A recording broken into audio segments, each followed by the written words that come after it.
இசைஞானி இளையராஜா இசையில் ஊமை விழிகள் அரவிந்த்ராஜ் இயக்கத்தில் SSR சத்யா பிக்சர்ஸ் வழங்கும் தேசிய தலைவர் தேவரின் மறைக்கப்பட்ட வரலாறு அக்டோபர் 30 முதல் உங்கள் அபிமான திரையரங்குகளில். உங்கள் தங்க நகையை அதிக விலைக்கு விற்கவும் மற்றும் அடகில் இருக்கும் தங்க நகையை மீட்டெடுத்து அதிக விலைக்கு விற்கவும் உடனே அணுகவும். Prime gold hub 9840551787. No compromise. உங்க சைடுலயும் எங்க சைடுலயும். It's a GT promise. GT Holidays, South India's #1 travel brand. நேயர்களுக்கு அன்பு வணக்கம். மிக முக்கியமான ஒரு செய்தியை தற்போது பார்க்க போகிறோம். இந்த செய்தி அப்படிங்கிறது எதுக்கான உதாரணம் அப்படின்னா, நாம வரக்கூடிய நாட்கள் நமக்கு எவ்வளவு சவாலாக இருக்க போகிறது அப்படிங்கிறதுக்கான ஒரு உதாரணம் தான் இது. ஆர்கனைசர் அப்படிங்கிற RSS இயக்கத்துடைய ஒரு மவுத் பீஸ் பத்திரிகையில பிரதமர் மோடி அவர்களை கொல்ல அமெரிக்காவுடைய உளவு நிறுவனமான CIA முயற்சி செய்தது அப்படிங்கிற செய்தியை அடிப்படையாக கொண்டு ஒரு செய்தி பிரசுரமாயிருக்கு அப்படிங்கிறத பார்க்குறோம். இது தொடர்பான தகவல்களை ஏற்கனவே நிறைய இடத்துல நீங்கள் பார்த்துருப்பீங்க. ஆனால் இது அந்த செய்தியோடு நிற்கிறது கிடையாது. இந்த செய்திக்கு முன்னும் நிறைய விஷயங்கள் இருக்குது, இதன் பின்னணியிலும் நிறைய விஷயங்கள் இருக்கிறது அப்படிங்கிறத நம்ம சேர்த்து கோர்வையாக தான் பார்க்க வேண்டிய ஒரு கட்டாயம் அப்படிங்கிறது நமக்கு இருக்குது. சரியாக ஒரு 2.5 அல்லது 3 மாதங்களுக்கு முன்பாக நம்மளுடைய இதே ஆதனில் இந்த டாரிஃப் விவகாரம் வந்தப்போ ஒரு பதிவை நாம போட்டிருந்தோம். குறிப்பாக இந்த டாரிஃப் விவகாரம் வந்த பிறகு, குறிப்பாக இந்தியா மீது 50% டாரிஃப் பிளஸ் 25% நீங்க ரஷ்யாவில் ஆயில் வாங்குறதுக்குன்னு சொல்லிட்டு ஒரு லிஸ்ட் போட்டுக்கிட்டே இருந்த அதிபர் டொனால்ட் ட்ரம்ப் தொடர்ச்சியாக இந்தியாவை சீண்டி வந்தார் அப்படிங்கிறத நம்ம ரொம்ப தெளிவாகவே அவருடைய செயல்பாடுகள் உணர்த்தியது. அதன் பிறகு இந்தியாவோட ரிட்டாலியேஷன் இதுக்கு எப்படி இருக்கும், இந்தியாவோட பதிலடி எப்படி இருக்கும் அப்படிங்கிறதுக்கான அந்த பேச்சுகளும் தொடர்ச்சியாக வந்து கொண்டே இருந்தன. அப்போ பிரதமர் மோடி அவர்கள் நேரடியாக இந்த விவகாரத்தை குறிப்பிட்டு ஒரு விஷயத்தை சொன்னார். அமெரிக்காவுடைய இந்த டாரிஃபுக்கு இந்தியா ஒருபோதும் பணியாது. அதே மாதிரி நம்மளுடைய விவசாயிகள், நம்மளுடைய பால் உற்பத்தி செய்யக்கூடிய நம்மளுடைய மக்கள் அவங்களுடைய வாழ்வாதாரத்தை கெடுக்கும் விதமாக வெளியிருந்து வரக்கூடிய விஷயங்களை நாம் கொண்டு இங்கே திணிக்க போறது இல்லை, என்ன நடந்தாலும் பரவாயில்ல அப்படிங்கிறத தாண்டி மிக முக்கியமான ஒரு வார்த்தையை சொன்னார். அமெரிக்கா கொண்டு வந்திருக்கக்கூடிய இந்த சவாலை ஏற்றுக்கொள்ள, எதிர்கொள்ள நானும் தயார், நாடும் தயார் அப்படின்னு சொன்னார். இதுல நாடும் தயார் அப்படிங்கிறதுக்கான விஷயம் அப்படிங்கிறது நம்மளுடைய பொருளாதார வலிமை, ஆல்டர்னேட்டிவ் மார்க்கெட்ஸ் உள்ளிட்ட பல்வேறு விஷயங்கள், நம்மளுடைய மார்க்கெட்டை இன்னும் டைவர்சிஃபை பண்றது அப்படின்னு சொல்லிட்டு நிறைய விஷயங்கள் இருக்கு. இந்த நானும் தயார் அப்படிங்கிறது அவருக்கு ஒரு தனிப்பட்ட இழப்பு இதன் மூலியமாக ஏற்படுவதற்கான வாய்ப்பு இருக்கிறது. அதையும் எதிர்கொள்ள நான் தயார் அப்படின்னு பிரதமர் மோடி அவர்கள் அந்த பேச்சிலேயே உணர்த்தி அப்படிங்கறத பார்க்கிறோம். சோ இப்போ அந்த விஷயம் அங்க நடந்தது. அப்பவே நாம வெளியிட்ட பதிவுல CIA அப்படிங்கிற இந்த உளவு அமைப்புடைய பிளாட், இந்த CIA அப்படிங்கிற இந்த உளவு அமைப்பு தனக்கு ஒரு நாடு பிடிக்கல, தனக்கு ஒரு நாட்டுடைய தலைவர் பிடிக்கல, அவங்க அந்த தலைவருடைய அந்த எக்ஸ்டர்னல் அஃபேர்ஸ் பாலிசி அப்படிங்கிறது, வெளியுறவுத்துறை அந்த கொள்கை அப்படிங்கிறது அமெரிக்காவுக்கு எதிராக இருக்கு அப்படின்னு தெரிய வந்தா அந்த தலைவர் என்னென்ன செய்வாங்க அப்படிங்கிறத நம்ம பட்டியல் போட்டிருந்தோம். மிகப்பெரிய பட்டியல். ஃபிடல் காஸ்ட்ரோ தொடங்கி கடாஃபி உள்ளிட்ட பல தலைவர்கள் அமெரிக்காவோட CIAவால் எந்த கதிக்கு ஆளானாங்க அப்படிங்கிற அந்த விஷயத்தை நம்ம தொடர்ச்சியாக பார்த்துருந்தோம். சதாம் ஹுசைன் உட்பட ரொம்ப கடைசியாக நம்மளுடைய பங்களாதேஷ் அதிபராக இருந்த ஷேக் ஹசீனா அவர்கள், இவங்க எல்லாருக்கும் என்ன நடந்தது அப்படிங்கிறத நம்ம தெளிவாக பார்த்துருக்குறோம். இதுக்கு நடுவுலையே ஒரு விஷயம் சொன்னோம். இந்தியா ஆஃப்டர் ராஜீவ் அப்படிங்கன்னு ஒரு CIA ஒரு டாக்குமெண்ட் அது டீக்ளாசிஃபை பண்ணாங்க. ராஜீவுக்கு பிறகு இந்தியா எப்படி இருக்கும் அப்படின்ட்டு CIA ராஜீவ்காந்தி இறப்பதற்கு கிட்டத்தட்ட 4 அல்லது 5 ஆண்டுகளுக்கு முன்பாக ஒரு டாக்குமெண்ட்டை ரிலீஸ் பண்ணியிருந்தாங்க. அதில் ராஜீவ்காந்தி இறந்த பிறகு இந்தியாவோட எக்ஸ்டர்னல் அஃபேர்ஸ் பாலிசி எப்படி மாறும், இந்தியாவுக்கும் ரஷ்யாவுக்கும் இடையிலான நெருக்கம் எப்படி இருக்கும், இந்தியாவுடைய அடுத்த பிரதமராக வருவதற்கு யாருக்கு வாய்ப்பு இருக்கு, காங்கிரஸ் கட்சியிலேயே அதுக்கு பிறகு வருவதற்கு யார் யார் வாய்ப்பு இருக்கு உள்ளிட்ட விஷயங்களை ரொம்ப விலாவரியாக அந்த CIA டாக்குமெண்ட்ல இருந்தது. ஸோ அப்போ எந்த அளவுக்கு இந்த CIAங்கிற உளவு அமைப்பு தங்களுக்கு பிடிக்காத ஒரு தலைவர்களை இல்லாமல் செய்கிறாங்க அப்படிங்கிறதுக்கான ஒரு உதாரணமாகத்தான் அந்த டாக்குமெண்ட் அமைஞ்சிருந்தது. ஓகே, இது கடந்த காலங்களில் நடந்தது. இப்போ நம்ம நிகழ்காலத்துக்கு வந்தோம் அப்படின்னா, இப்போ இந்த ஆர்கனைசரில் வந்திருக்கக்கூடிய இந்த செய்தி அப்படிங்கிறது பிரதமர் மோடியை கொல்வதற்கு அமெரிக்காவுடைய உளவு அமைப்பான CIA திட்டமிட்டது அப்படின்னு தலைப்பு வச்சு போட்டுக்கிறாங்க. அதுக்குள்ள இருக்கக்கூடிய தகவல்களை பார்த்துட்டு அதன் பிறகு இன்னும் விலாவரியாக பல விஷயங்களை நம்ம காணொலியில் பார்ப்போம். இதில் மொதல் விஷயம், இந்த சிஏஏ உடைய இந்த பிளாட் அப்படிங்கிறது எங்க தொடங்குது அப்படிங்கறத அவங்க எப்படி வர்ணிக்கிறாங்க அப்படின்னா, பங்களாதேஷ் தலைநகர் டாக்கால இருக்கக்கூடிய ஒரு ஹோட்டல்ல சிஏஏ உடைய ஒரு ஏஜென்ட் மர்மமான முறையில் இறந்து கிடக்கிறார். அவருடைய பேரு வந்து டாரின்ஸ் ஜாக்சன் அப்படிங்கிற ஒரு சிஏஏ உடைய ஒரு ஏஜென்ட். இவர் வந்து மர்மமான முறையில் வந்து இறந்து கிடக்கிறார். இந்த மரணத்துக்கு என்ன பின்னணி உள்ளிட்ட விஷயங்கள் அதுக்கு பிறகு ஆராயப்படுகிறது. அவர் எப்போ மரணித்து கிடக்கிறார் அப்படின்னா, கடந்த ஆகஸ்ட் 30 அந்த ஹோட்டலில் அவர் வந்து மரணித்து கிடக்கிறார். அதே நாளில் தான் SCO சப்மிட்ல பிரதமர் மோடி அவர்கள் இன்னொரு பக்கம் சீனாவுடைய அதிபர் ஷி ஜின்பிங், அதுக்கப்புறம் ரஷ்ய அதிபர் புதின் உள்ளிட்டவர்களோடு வந்து இன்னொரு பக்கம் வந்து அந்த SCO சப்மிட் அப்படிங்கிறது நடந்துட்டு இருக்கு. அந்த SCO சப்மிட் அப்படிங்கிறது யாருக்கு செய்தியை உணர்த்தும் விதமாக நடந்தது, குறிப்பாக அந்த 3 தலைவர்கள் வந்து நேரடியாக பேசி அவங்க கடத்தின செய்தி அப்படிங்கிறது யாருக்கு எதிரானது அப்படின்னா, அமெரிக்காவுக்கு எதிரானது, குறிப்பாக டொனால்ட் ட்ரம்ப்புக்கு எதிரானது அப்படிங்கிறத நம்ம மிக தெளிவாக சொல்ல முடியும். ஸோ அதே நேரத்தில் தான் இங்கே வந்து ஒரு சிஏ ஏஜென்ட் வந்து பங்களாதேஷ் தலைநகர் டாக்கால வந்து உயிரிழந்து கிடக்கிறார். ஸோ இப்போ இது ரெண்டுத்தையும் எப்படி கனெக்ட் பண்றாங்க அப்படின்னா, இந்த ஜாக்சன் அப்படிங்கிற இந்த சிஏஏ உடைய ஏஜென்ட் பங்களாதேஷ்க்கு வந்ததுக்கான மிக முக்கியமான காரணம் சென்ட் மார்ட்டின் ஐலாண்ட். நம்ம பல காணொளிகளில் சொல்லியிருக்கிறோம். அமெரிக்கா தொடர்ச்சியாக இந்த ஆசிய கண்டத்தில் அவங்களுக்கு ஒரு போர்ப்படை தளம் வேணும் அப்படிங்கிறதுக்கான முயற்சியில் தொடர்ச்சியாக ஈடுபட்டு இருக்கிறாங்க. சின்ன நாடுகளை மிரட்டும் வகையில் பல விஷயங்கள் அவங்க செஞ்சுட்டு இருக்கிறாங்க. இந்தியா உட்பட பல பேர்ட்ட கேட்டுட்டு இருக்காங்க அப்படிங்கிறத பார்க்குறோம். ஆனால் இன்று வரை அவங்க அதில் வந்து ஜெயிக்க முடியல.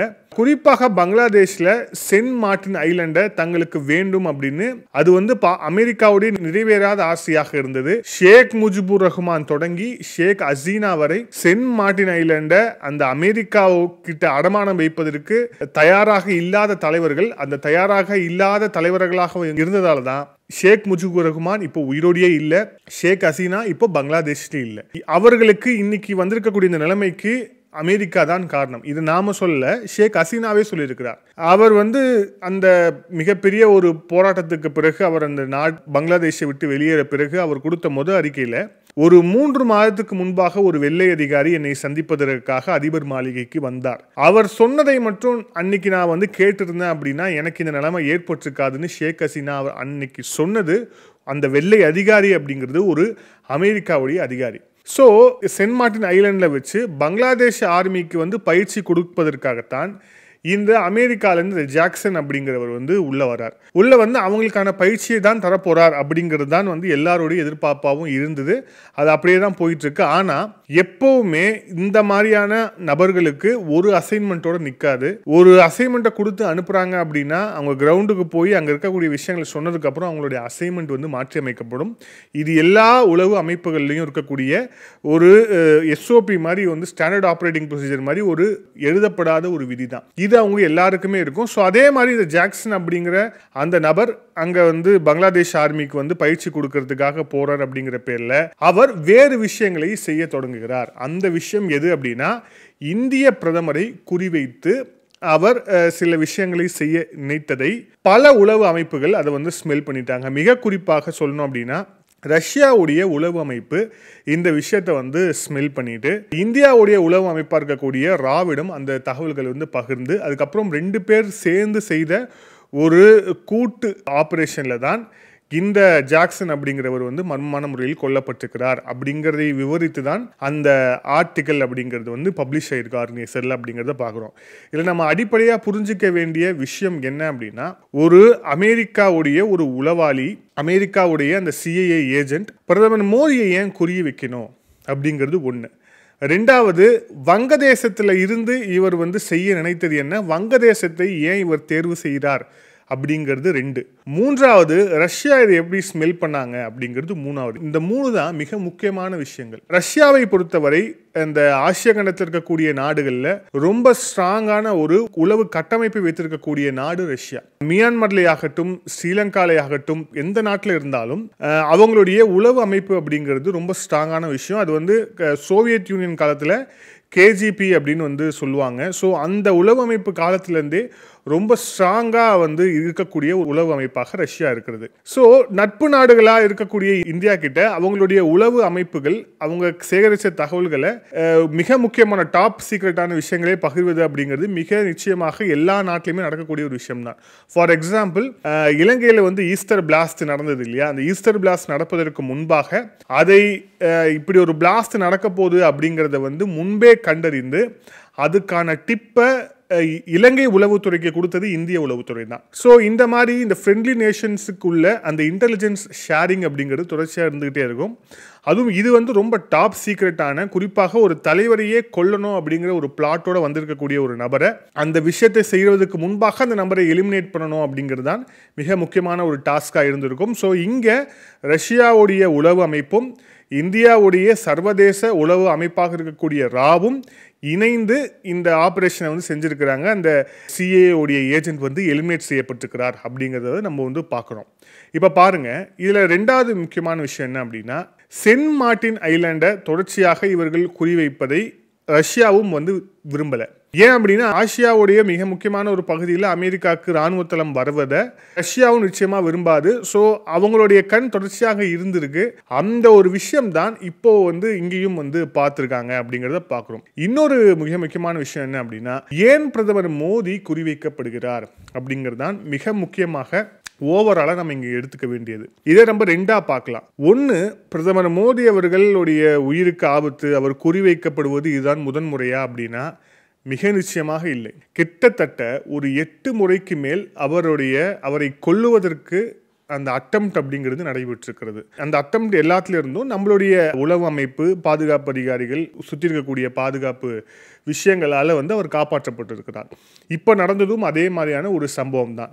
ஆனால் இந்த பிரதமர் மோடி மேலே இந்த அட்டெம்ப்ட் வந்து எப்போ தொடங்குது அப்படிங்கன்னு பார்த்தோம் அப்படின்னா 2004, அதாவது குஜராத்தில் அவர் முதலமைச்சராக இருந்தபோது குஜராத்தில் ஒரு மிகப்பெரிய ஒரு கலவரம் வந்து வெடிக்குது. அந்த கலவரத்துக்கு அவர்தான் காரணம் அப்படின்னு ஒரு பெரிய அந்த குற்றச்சாட்டு அப்படிங்கிறது எழுது. நாடு முழுவதும் அது மிக தீயாக பரவுகிறது. அப்போ இருந்த வாஜ்பாய் அதை கண்டிக்கிறார். பிரதமர் மோடி அவர்களை வந்து அப்போ முதலமைச்சராக இருந்தபோது ராஜினாமா செய்ய சொல்றார். அதுக்கப்புறம் லால் கிருஷ்ண அத்வானி, அப்புறம் சிவசேனாவுடைய தலைவராக இருந்த பால் தாக்கரே உள்ளிட்டவர்கள் தலையிட்டு பிரதமர் மோடி அவர்களுடைய முதலமைச்சராக இருந்த மோடி அவர்களுடைய பதவி வந்து காப்பாற்றப்பட்டது. ஸோ அதற்கு அவர்தான் காரணம் அப்படிங்கிறதால இவரை கொல்வதற்குன்னு சொல்லிட்டு பல முயற்சிகள் வந்து நடைபெறுது. அது ஃபர்ஸ்ட் முயற்சி 2004 நடக்குது. 2004 குஜராத்தோட கிரைம் பிரான்ச் வந்து ஒரு 4 பேரை வந்து சுட்டுக் கொள்றாங்க. அந்த 4 பேர் யாருன்னா இஷ்ரத் ஜஹான், ஜாவேத் குலாம், அம்ஜத் அலி ராணா, ஜீஹான் ஜோஹர் அப்படின்னு சொல்லிட்டு 4 பேரை வந்து, 4 பேர்ல ஒருவர் வந்து பெண். இந்த 4 பேரை வந்து சுட்டுக் கொள்றாங்க. இவங்க வந்து லஷ்கர்-இ தொய்பா அப்படிங்கிற அந்த அமைப்புடைய தொடர்புடையவர்கள். இவங்களுக்கு இருந்த அந்த பிளான் அப்படிங்கிறது பிரதமர் மோடி அவர்களை கொல்ல வேண்டும், இந்த குஜராத் ரயட்ஸ் காரணமான அவர் தான், அதுக்கு நாங்கள் பழி தீர்க்கணும் அப்படிங்கிறதுக்காக ஒரு அமைக்கப்பட்ட ஒரு திட்டம் தான் இது. இந்த திட்டம் வந்து முறியடிக்கப்பட்டது. பிரதமர் மோடி இந்த விஷயத்திலிருந்து காப்பாற்றப்பட்டார். ஆனால் அதுக்கப்புறம் இது ஃபேக் என்கவுண்டர் அப்படிங்கிற மாதிரி நிறைய கான்ட்ரோவர்சிஸ் இருந்தாலும் கூட இதில் வந்து குறிவைக்கப்பட்ட பிரதமர் மோடி அவர்களுடைய உயிர் தான் அப்படிங்கிறத மிக நிச்சயமாக அதில் வந்து சொல்ல முடியும். அதன் பிறகு 2013 ஜெனரல் எலெக்ஷன்ஸ் டைம்ல பீகாரில் இருக்கக்கூடிய பாட்னா காந்தி மைதானில் சீரியஸ் ஆஃப் பாம் பிளாஸ்ட் அப்படிங்கிறது நடைபெறுது. ஸோ அது நடைபெறுவதற்கும் அங்கே குறிவைக்கப்பட்டதும் யார் அப்படின்னா பிரதமர் மோடி அவர்கள் தான். அப்போ வந்து அவர் பிரதமர் கிடையாது. 2013 பாஜகவுடைய பிரதம வேட்பாளராக அவர் வந்து நாடு முழுவதும் போய் பிரச்சாரம் செய்து கொண்டிருந்த நேரம் அப்பையும் அவர் வந்து குறிவைக்கப்பட்டார். அதன் பிறகு 2015 ஆண்டு அவர் பிரதமரான பிறகு மே மாதம் ஒரு விஷயம் நடக்குது. உத்தரப்பிரதேசம் இருக்கக்கூடிய ஒரு மிக முக்கியமான ஒரு பகுதியில் இருக்கக்கூடிய ஒரு போலீஸ் ஸ்டேஷன்ல ஒரு வாட்ஸ்அப்ல ஒரு மெசேஜ் வருது. பிரதமர் மோடியை கொல்வதற்கான விஷயங்களை நாங்கள் செய்யணும்னு சொல்லிட்டு ஒரு டெத் த்ரெட்டை வந்து அங்கே வந்து கொடுக்குறாங்க அப்படிங்கிறத வந்து பார்த்தோம். ஸோ இது வந்து 3வது. 4வது பார்த்தோம் அப்படின்னா இது வந்து போஸ்ட் டிமானிட்டைசேஷன் நடந்த பிறகு நவம்பர் மாதம் 2016 டெல்லியில் இருக்கக்கூடிய ஒரு போலீஸுக்கு வந்து ஒரு கால் வருது. அந்த காலின் அடிப்படையில் பிரதமர் மோடி அவரை கொள்வதற்கு நாங்கள் திட்டமிட்டு இருக்கிறோம் அப்படிங்கிற மாதிரியான ஒரு மிரட்டல் ஒரு கால் அப்படிங்கிறது வருது. அதை வந்து தொடர்ச்சி அதுக்கப்புறம் வந்து அதை ஸ்பெஷல் செல் எடுத்து அதை வந்து இன்வெஸ்டிகேட் பண்ணுறாங்க அப்படிங்கிற அந்த ஒரு விஷயம் இருக்கு. இதன் பிறகு 2017 ஆண்டு உத்தரப்பிரதேசத்தில் இருக்கக்கூடிய மிக முக்கியமான மவு அப்படிங்கிற ஒரு பகுதியில் அவர் தேர்தல் பிரச்சாரத்துக்காக போகும்போது அங்கேயும் ஒரு அட்டெம்ப்ட் வந்து நடத்தப்படுது. மிக குறிப்பாக அப்போ மாவட்ட காவல் கண்காணிப்பாளராக இருந்த ஆர்.கே. சிங் அப்படிங்கிறவருக்கு நேரடியாக தொலைபேசியில் அழைத்து இந்த மாதிரி பிரதமர் மோடியை கொல்வதற்கான விஷயங்களை நாங்கள் வந்து செஞ்சுருக்கிறோம் அப்படின்னே வந்து அந்த எதிர்க்கக்கூடிய நபர் வந்து பேசி அது மிகப்பெரிய ஒரு பிரச்சனையாகி அதுக்கப்புறம் விசாரணை உள்ளிட்ட பல்வேறு விஷயங்கள் இங்கே நீண்டது. ஸோ இதுவும் ஒரு அட்டம்ப்டாக தான் வந்து பார்க்கணும். அடுத்ததாக மே மாதம் 2018 ஆண்டு ISIS தொடர்புடைய ஒரு நபர்கள் அவங்க பிரதமர் மோடி அவர்களை கொல்வதற்காக திட்டம் தீட்டிருக்கிறாங்க அப்படிங்கிற தகவல் வருது. இது எங்கே வச்சு அப்படின்னா கர்நாடகா மாநிலத்துடைய சட்டமன்ற தேர்தல் நடைபெறக்கூடிய அந்த காலத்தில் வச்சு பிரதமர் மோடி அவர்களை கொல்ல வேண்டும் அப்படின்னு ISIS தொடர்புடைய அந்த மைண்ட் செட் இருக்கக்கூடிய நபர்கள் இதை திட்டமிட்டிருக்கிறாங்க அப்படிங்கிற தகவல் வந்துச்சு. இது வந்து பெரிய பெரிய நியூஸ் ரிப்போர்ட்டாகவே இந்த ரிப்போர்ட் ஆயிருக்கு அப்படிங்கிறத பார்க்குறோம். அப்புறம் இது நமக்கு எல்லாருக்கும் தெரிஞ்சு 2018 ஆண்டு ஜூன் மாதம் பீமா குரேகான் அந்த வழக்கு சம்பந்தமாகவும் அதில் கைது செய்யப்பட்ட ஒரு நபர், அந்த நபரிடம் இருந்த ஒரு லெட்டர், அந்த லெட்டர்ல அங்க என்ன போட்டிருக்கு அப்படின்னா we are thinking along the lines of the another Rajiv Gandhi incident அப்படின்னு அதில் போட்டிருக்கு. நாங்கள் இன்னொரு ராஜீவ் காந்தியை போல இன்னொரு சம்பவத்தை நிகழ்த்துவதற்கு நாங்கள் வந்து யோசிக்கிறோம் அப்படின்னு சொல்லிட்டு அந்த பீமா குரேகான் கேஸில் கைது செய்யப்பட்ட ஒரு நபர் வைத்திருந்த ஒரு லெட்டரில் இருந்த தகவல் இது. எல்லாமே பார்த்தோம் அப்படின்னா பிரதமர் மோடி அவர்களை கொல்ல வேண்டும் அப்படிங்கிறதுக்கு நடந்த ஒரு சீரியஸ் ஆஃப் அட்டம்ப்ட்ஸ் தான் இது. ஆனால் இது எல்லாத்திலிருந்துமே வந்து அவர் வந்து தப்பித்திருக்கிறார். அதெல்லாம் தாண்டி இப்ப நடந்த ஒரு விஷயம் அப்படிங்கிறது CIA பிளாட் பண்ணது அப்படிங்கிறது தான் ஒரு மிக முக்கியமான ஒரு பரபரப்பை வந்து ஏற்படுத்தியிருக்கு அப்படிங்கிறத பார்க்கும், குறிப்பாக சர்வதேச அரங்கில். அதுவும் குறிப்பா இந்த டாரிஃப் வாருக்கு பிறகு பங்களாதேஷ்ல நம்மளுடைய பாலிசி மாறிய பிறகு SCO சம்மிட்ல பிரதமர் மோடி அவர்கள் காட்டின விஷயம் அப்படிங்கிறது உள்ளிட்ட பல்வேறு காரணங்கள் அமெரிக்காவை மிக நிச்சயமாக முகம் சுழிக்க வைத்திருக்கிறது. அது மட்டும் இல்லாமல் இந்த ஆசிய கண்டத்தில் இந்தியாவுடைய அந்த டாமினன்ஸ் அப்படிங்கிறது எந்த வகையிலையும் வந்து ஜாஸ்தியாக போகக்கூடாது. அதே நேரத்தில் ரஷ்யா லீனிங்காவோ இல்லை சைனா லீனிங்காவோ இந்தியா போகக்கூடாது அப்படிங்கிற அந்த பதட்டத்தில் இருக்கக்கூடிய அமெரிக்கா இந்த மாதிரி விஷயங்களை செய்யும் அப்படிங்கிறது மிக நிச்சயமாக ஒரு சாமானிய இந்தியர் கூட கணித்திருப்பார். அந்த கணிப்பு தான் இப்போ வந்து நடந்திருக்கு அப்படிங்கிறத பார்க்குறோம். ஆனால் நம்ம முன்பாகவே கணித்த மாதிரி இவர்கள் பழைய ஒரு இந்தியாவை அணுகக்கூடிய ஒரு விதத்திலேயே வந்து இவர்களை அணுகுனாங்க அப்படின்னா அதில் எந்த வகையிலையும் இவங்களை வந்து வெற்றி பெற போகிறதில்லை அப்படிங்கிறத மிக நிச்சயமாக வந்து நம்ம ஏற்கனவே சொல்லியிருந்தோம். அதுதான் இப்போ வந்து நிகழ்ந்திருக்கிறது. ஏன்னா நம்மளுடைய உளவு அமைப்பாக இருக்கக்கூடிய RAW எந்த அளவுக்கான மெட்டிகுலஸாக ஒரு ஆப்ரேஷனை பண்ணிட்டு இருக்கிறாங்க அப்படிங்கிற அந்த தகவல்களை கடந்த காலங்களில் நிறைய டீக்ளாசிஃபைட் டாக்குமெண்ட் நம்ம எடுத்து பார்த்தோம் அப்படின்னா அதுலேயே தெரியுது. அதே மாதிரி இப்போ நமக்கு வளர்ந்திருக்கக்கூடிய ஸ்ட்ராங் நெட்வொர்க்கின் அடிப்படையிலும் பல விஷயங்களை தொடர்ச்சியாக நம்மளுடைய உளவு அமைப்புகள் செய்து கொண்டு தான் இருக்கின்றன. அதன் அடிப்படையில் தான் நம்மளுடைய பிரதமருடைய பாதுகாப்பும் அதில் வந்து அடங்கியிருக்கு அப்படிங்கிறத பார்க்குறோம்.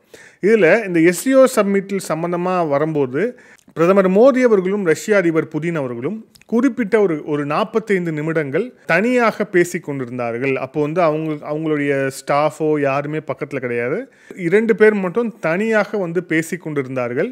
ஸோ அப்போது சில விஷயங்கள் பகிரப்பட்டிருக்கின்றன.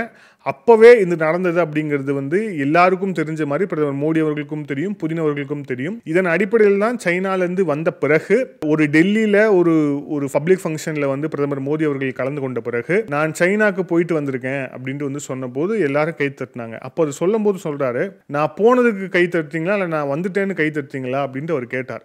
இதுலேயும் வந்து ஒரு மிக முக்கியமான ஒரு செய்தி அப்படிங்கிறது இருக்குது. ஸோ இது அப்போவே எல்லாருக்கும் தெரிஞ்சிருக்கு. ஆனால் இப்போ தான் அந்த செய்தி வந்து வெளில வந்து கசிஞ்சிருக்கு அப்படிங்கிறத பார்க்குறோம். இதில் இன்னொரு முக்கியமான விஷயம் ரஷ்யாவுடைய நட்பு.